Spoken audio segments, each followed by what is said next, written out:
Mga kababayan nating seniors, kung kayo ay 6 o 65 pataas, pakinggan ninyo ito ng maayos dahil ang impormasyong ito ay maaaring mag-iwan ng libo-libong piso sa inyong bulsa o tanggalin ang libo-libong piso mula dito kung hindi kayo mag-ingat. Ngayong Abril 2026 may mga mahalagang pagbabago sa THE at GIS pension system na hindi alam ng karamihan sa ating mga seniors. At ang kabiguang matuklasan ang mga pagbabagong ito ay nagkakahalaga sa maraming pamilya ng 5,000, 1,000 o maging 17,500 o higit pa bawat buwan. Nagsasalita ako tungkol sa inyong pensyon, inyong 13 DV month bonus at isang espesyal na dagdag na benepisyo na maraming seniors ang hindi nag-a-apply dahil hindi nila alam na mayroon ito. At kung makatanggap na kayo ng pensyon nitong mga nakaraang buwan at nagtataka kayo kung bakit mas mababa ito kaysa inaasahan ninyo, maaaring na-deduct kayo ng halagang hindi ninyo dapat binabayaran. Tinatawag namin itong clawback at kailangang malaman ninyo kung paano ito maibalik. Kaya manatili kayo at habang inaabot ko sa inyo ang aking kamay sa mesa, hayaan ninyong ipaliwanag ko ang lahat ng ito ng malinaw at dahan-dahan. Una, pag-usapan natin ang aktwal na halaga na maaari ninyong matanggap ngayong Abril 2026. Para sa mga miyembro ng ISIS na nagretiro na ang average monthly pension ngayon ay nasa pagitan ng 4,000 at 12,000 depende sa inyong bilang ng kontribusyon at ang inyong average monthly salary credit o DIVES bago kayo nagretiro. Pero ang pinakamagandang balita ay ang mga miyembro na may 30 o higit pang taon ng kontribusyon. Lalo na ang mga dusi na nagbabalik na at ang mga dating government employee na nag-transfer sa private sector ay maaaring umabot sa 17,500 bawat buwan kapag pinagsama ang basic pension, ang dependence pension para sa mga bata o asawa at ang iba pang supplemental allowances. Hindi ito garantisado para sa lahat pero marami sa inyo ang karapat-dapat at hindi pa nag-a-apply para sa mga karagdagang benepisyo. Kaya siguraduhin ninyong basahin ang lahat ng ito hanggang sa katapusan. Para sa mga miyembro naman ng GIS, kayo ng mga dating government employee, guro, sundalo, pulis at iba pang naging empleyado ng gobyerno. Ang inyong basic monthly pension o GMV ay kinakalkula batay sa average monthly compensation o DIVS at ang bilang ng taon ng serbisyo. Halimbawa, kung 30 taon kayong naglingkod at ang inyong disu ay 202,000, ang inyong BCC ay maaaring umabot sa 9,000 hanggang 11,000 bawat buwan. Pero kasama pa rito ang Personal Economic Relief Allowance o pera na 2,000 at ang iba pang supplementary benefits. Kaya't ang kabuang kita ng isang GIS pensioner na matagal na naglingkod ay madaling umabot sa 13,000 hanggang 70,500 bawat buwan. Ang tanong lang ay nakaklaim na ba ninyo ang lahat ng inyong nararapat? Ngayon, pag-usapan natin ang bonus dahil ito ang pinakaitinanong na paksa sa akin ngayong Abril. Mayroon pang buhay ang 13 DA month bonus para sa mga DSE at GIS pensioner. Para sa GIS, ang inyong 13 DA month pension ay karaniwang ibinibigay tuwing Nobyembre. Pero mayroon ding cash gift at productivity enhancement bonus na ibinibigay sa iba't ibang buwan ang taong depende sa desisyon ng board. Ngayong 2026, may impormasyon na ang GSIS ay naglabas ng karagdagang anytime benefit para sa mga pensioner na umabot na sa edad 70 pataas bilang bahagi ng Enhanced Senior Citizen Support Program. Ito ay hanggang 1,000,000 na one-time payment, na maraming eligible seniors ang hindi pa nag-a-apply. Kaya kung kayo ay 70 anyos o higit pa at miyembro ng GIS, tumawag sa inyong pinakamalapit na GIS branch o bisitahin ang kanilang website para makumpirma kung eligible kayo. Para naman sa SST pensioners, ang 13 DG month pension ay otomatikong ibinibigay tuwing Disyembre bilang karagdagan sa regular na buwan ng pensyon. Pero ang hindi alam ng marami ay may tinatawag na pension loan program ang ACES, kung saan maaari kayong humiram ng hanggang 3 beses ng inyong buwanang pensyon nang walang collateral at may mababang interest rate. Hindi ito libre na pera ha. Ito ay utang na ibabawas sa inyong susunod na mga pension payment. Kaya mag-ingat sa paggamit nito at gamitin lamang ito kung tunay na kailangan. Ngayon, ang pinakaimportanteng bagay na gusto kong talakayin ang posibleng pagbawas o clawback ng inyong pensyon. Ito ang sitwasyon na nangyayari sa maraming seniors nang hindi nila ito nalalaman. Halimbawa, kung kayo ay nakatanggap ng SST pension habang nagtatrabaho pa rin kayo kahit part-time o consultancy at hindi ninyo ito inulat sa may karapatang bawiin ng SS ang mga overpayment. Ang bawas na ito ay maaaring umabot sa 3,000 hanggang 8,000 bawat buwan hanggang mabawi ang sobrang natanggap ninyo. Ito ay hindi parusa. Ito ay pagwawasto ng sistema. Pero masakit pa rin sa bulsa kung hindi kayo handa. Para maiwasan ito, sundin ang simpleng alituntunin na ito. Kung nagtatrabaho pa rin kayo at nagre-receive ng SST pension, kausapin ang IS tungkol sa inyong sitwasyon. Mayroong mga exemption para sa mga 60 hanggang 64 na may edad na nagtatrabaho pa rin bilang covered employment. Ang mga ito ay kailangang i-declare. Sa edad 65 pataas naman, karaniwang maaari kayong makatanggap ng pensyon kahit nagtatrabaho pa rin. Pero mas maganda pa ring makipag-ugnayan sa SS para masigurado. Ang isa pang karaniwang dahilan ng clawback ay ang nawawalang update sa benepisyaro.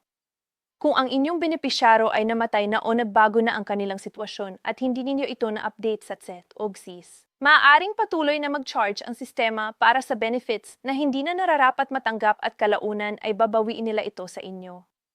Pumunta sa pinakamalapit na SE o GSIS branch at i-update ang lahat ng inyong records na yun pa lang.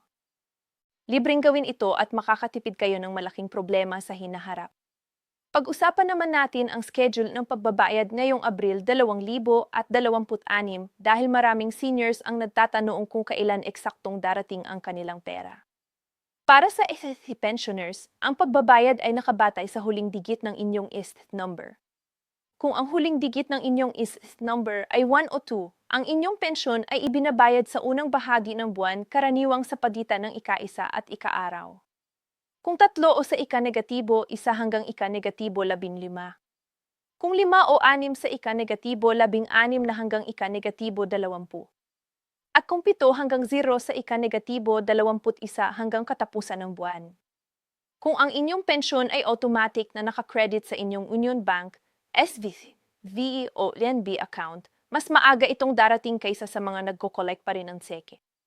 Para sa GS pensioners, ang pension ay karaniwang ini-credit sa GS card o sa inyong designated bank account sa pagitan ng ika-negatibo 15 at ika-negatibo 25 ng bawat buwan.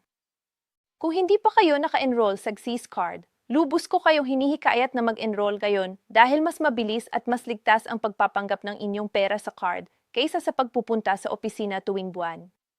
Ang GS card ay maaari ding gamitin bilang regular na GFIT card, kaya mas maginhawa ito. Ngayon, pag-usapan natin ang mga nakatagong benepisyo na hindi alam ng maraming seniors.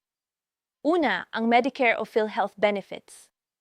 Lahat ng ISA at GS pensioners ay automatikong naka-enroll sa PhilHealth bilang lifetime members. Ibig sabihin libre kayo ng hospitalization coverage hanggang sa katapusan ng inyong buhay. Pero maraming seniors ang hindi nag-a-avail ito dahil hindi nila alam kung paano gamitin ito o hindi nila naaalam na naka-enroll pa sila. Pumunta sa pinakamalapit na PhilHealth office at humingi ng inyong PhilHealth AC card at listahan ng benefits na maaari ninyong gamitin. Kasama rito ang mga libreng gamot sa ilang piling sakit, konsultasyon at maging ilang surgical procedures. Pangalawa, ang GS Optional Life Insurance. Kung miyembro kayo ng GS at nagbabayad pa rin kayo ng premyo para sa inyong life insurance, kahit nagretiro na kayo, siguraduhin ninyong naka-update ang inyong beneficiary designation. At kung hindi ninyo alam kung mayroon kayong active life insurance sa GS, tumawag sa kanilang hotline sa 188 si 00 o pumunta sa pinakamalapit na branch para ma-verify ito. Pangatlo, ang social pension para sa mga indigent senior citizens. Kung ang inyong household income ay mababa at wala kayong regular na set o GSIS pension, maaari kayong mag-apply para sa 500 buwan ng social pension mula sa SEFI sa pamamagitan ng inyong lokal na OSCA o Office for Senior Citizens Affairs. Hindi ito malaki pero nakakatulong pa rin. At para sa mga pinaka-nahihirapan nating mga seniors, ito ay isang mahalagang tulong. Mahalaga ring pag-usapan natin ang mga tax implications ng inyong pensyon. Ang magandang balita ay ang ISI at GS pension sa Pilipinas ay exempt sa income tax batay sa I-4,917 at Republic Act 8,700. Ibig sabihin, ang buwan ng pensyon na inyong natanggap ay hindi na kailangang ideklara bilang taxable income. Gayunpaman, kung mayroon kayong iba pang pinagkukunan ng kita, halimbawa, renta mula sa lupa o bahay o part-time na trabaho, ang mga ito ay kailangan pa ring ideklara sa DIS. Ang pagkabigo sa pagdeklara ng iba pang kita ay maaaring magdulot ng mga problema sa DIS na maaaring makaapekto sa inyong pangkalahatang pinansyal na kalagayan kahit ang pensyon mismo ay hindi taksable. Para sa mga gustong i-maximize ang kanilang retirement income, narito ang mga kretong estratehiya. Una, kung kayo ay 60 anyos na at hindi pa nag-a-apply ng inyong isa-est pension, huwag nang mag-atubili. Ang bawat buwang pinagpaliban ninyo ng application ay hindi mababawi. Hindi kayo binibigyan ng retroactive payment para sa mga buwang napalampas na ninyo. Mag-apply na ngayon sa pinakamalapit na SETI branch o online sa Divyet portal. Pangalawa, kung may asawa kayong nagtatrabaho pa rin at hindi pa nagre-retire, pag-usapan ninyo ang pagpapaliban ng kanilang retirement para mataas ang itiso at mas malaki ang magiging pensyon nila sa hinaharap. Pangatlo, para sa mga may dalawang is-et contributions, halimbawa, nagtrabaho bilang private employee at naging dividend tiyakin ninyo na consolidated ang lahat ng contributions ninyo sa iisang is-et number bago mag-apply ng pension. Ang hati-hating contribution sa dalawang numero ay maaaring makapagpababa ng inyong pensyon ng malaki.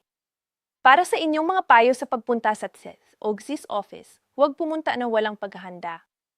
Dalhin ang inyong valid government-issued ang inyong ISET o GSIS number, ang inyong latest statement of contributions at ang inyong updated contact information.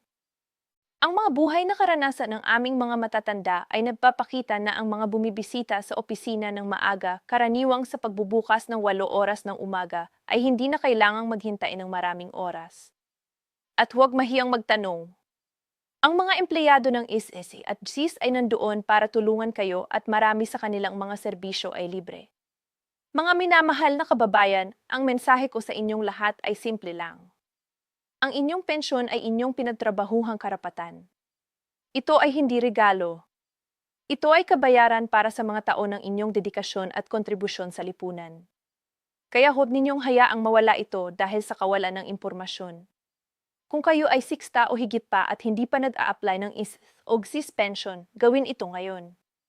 Kung nakatanggap na kayo ng pensyon pero may mga katanungan tungkol sa halaga nito, makipag-ugnayan sa inyong branch. At kung may mga kaibigan o kamag-anak kayong mga seniors na hindi nanonood ng mga ganitong video, ibahagi ninyo sa kanila ang impormasyong ito. Maaaring ang impormasyon na ito ay nagkakahalaga sa kanila. Ng 17,500 bawat buwan na dati nilang napalampas. Hanggang sa susunod na video, ingatan ninyo ang inyong sarili at ang inyong pamilya. Inay!